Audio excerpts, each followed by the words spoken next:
lubrication system.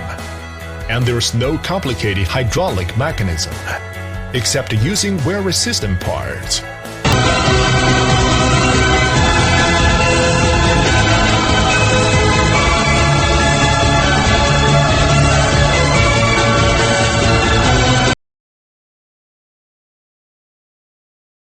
From Alaska in the north to Cape of Good Hope in the south, where users demand